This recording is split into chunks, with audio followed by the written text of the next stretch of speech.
You're listening to Digi City, a cyberpunk story in 10 parts. Written by Jarrett Rush and produced by SciFi in cooperation with the author. Part 6, Muscles.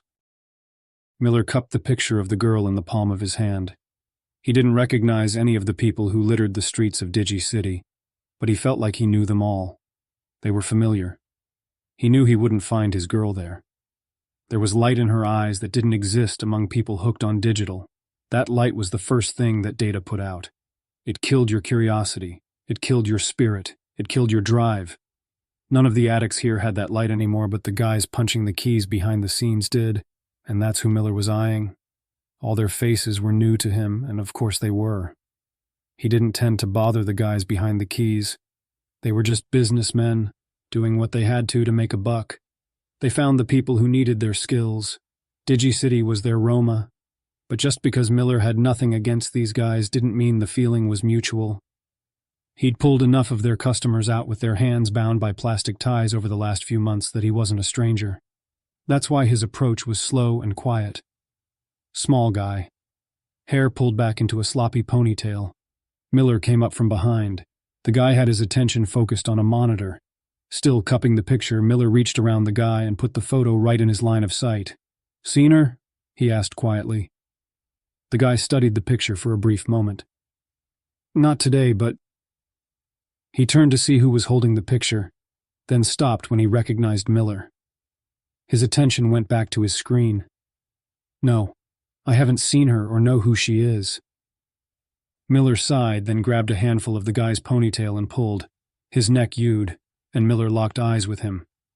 "I am going to assume that this picture looked like someone you knew, but then you quickly realized you were mistaken. That's why your tune changed. So I'll ask around here to see if anyone knows this girl, but if they don't, then I have to come back here." Miller let go of the ponytail and the guy's neck snapped back straight. The guys behind the servers weren't like the freaks on the other side of them. These guys were straight, no ports, no addictions. Before everything crashed, these were the guys who spent their days in the artificially cool rooms filled with racks of blinking lights. They concerned themselves with things like network performance and stopping hackers from digging tunnels into the data center. Now here they were, the ones digging tunnels, wrecking systems. Not all of them, of course, some went Roma. But those who didn't or couldn't or weren't given the opportunity, they came out here. They either opened their own hothouses or they worked for a friend who opened one. It was easy, though, to not think about the consequences. Just plant yourself in front of a monitor and watch the code roll. Don't think about what the code actually meant, that all that information was actually pouring into someone on the other side. Miller moved inside Demon. It was harder to find the guys working the servers once you went inside a hothouse. Most often the operators stayed hidden in a back room somewhere, their eyes on a bank of monitors mounted to the wall. The room was bathed in a blue glow and the operators focused on the data. It took a moment for Miller's eyes to adjust to the dark inside Demon, but once he did, he saw the bodies spread across the floor. Addicts on top of addicts, all plugged into a feed that pushed the limits of safety and common sense. He put his back to a wall and began to walk the length of it. Demon, more than any of the other hothouses in Digi City, smelled of humans. It was a mix of sweat and urine and disinterest. Miller ran a hand along the wall as he walked. He needed to find a door. None were obvious, but there had to be something that led to a back room somewhere high, somewhere someone could look over the floor. Although what would they be looking at, Miller thought to himself. He found his gaze drifting high up the walls, looking for windows, hoping for a clue as to where the door would be. That's why he didn't see the freaks start to stand. Their feet tangled. Miller stumbled. He lurched forward and fell into the wall, a wall that gave slightly. He stood, adjusted suddenly sore muscles, and started groping and pushing the wall until he found the spot that hadn't stayed firm during his fall. The door was heavy and opened slow. A shaft of light escaped and cut the main floor in half. Miller slipped inside quickly, pushing the door tight behind him. In front of him were stairs that went up to an in-between landing. He took the remaining stairs 2 at a time and came out to a second landing that was a square of space not more than 10 feet by 10 feet. A rail ringed the area, and Miller pictured the casual seating and potted plants that were likely there in better days. He ran a hand along the rail and looked over the edge. Opposite the stairs was a wall of unfinished sheetrock, an opening cut in the middle. The glow of monitors lit a space far down the hall. He headed that way. Through the door sat 3 men. None of them heard Miller approaching. They all had heads buried in the code streaming by. Miller's steps were silent on the carpet. "Hey, fellas," he said. 2 of the men jumped. "Can we help you?" said the one who didn't. He stood and was half a foot taller and 50 pounds heavier than Miller. Miller looked at the screen the man had turned from. It wasn't code. It was a movie. This guy wasn't here to do anything technical. He was muscle. Lots of muscle. "I'm not looking for trouble." "You're here. You can't be looking for anything else."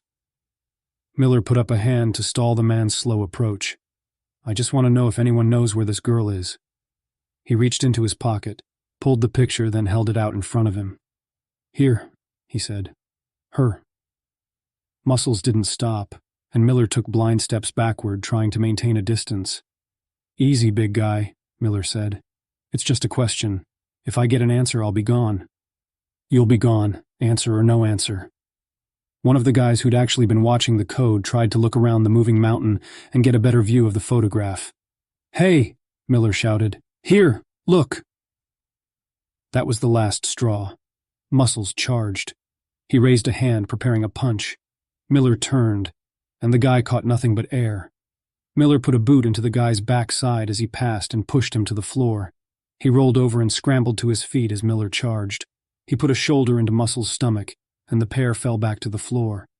Miller needed to keep the man either on his back or off balance. Standing upright, face to face, Miller wouldn't have a chance. He straddled the man's chest and swung a quick right, then a left. He caught Muscles' jaw with the first shot, and more of his cheek with the second. Muscles let out a moan, then pushed Miller off of him. Both men got to their feet, and Muscles charged again. Miller took a step to the side and put a knee into Muscles' stomach. The big man doubled over, and Miller caught him with an uppercut to the jaw that sent Muscles stumbling backward.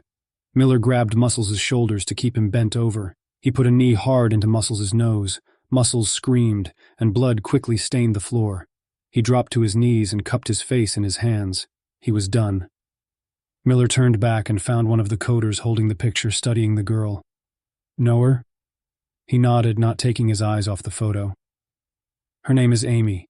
She's not an addict. She doesn't come to places like this." He handed the picture back to Miller. "Then how do you know her?" "This isn't my only job. I've seen her around while doing other work. We have similar circles." "You help her with her runners?" "Her. Others." "Who's she working for?" "She has a couple of guys who run regular for her. Also dabbles a bit in coding. But don't let that or her soft features fool you. This girl is hard as granite." "Know where she lives?" "Last I heard, she has a little place down on Fortson. Might want to check for her there. But what do you want with her?" "I've got some people who need to talk to her." Miller thanked the man for the help and apologized for the distraction.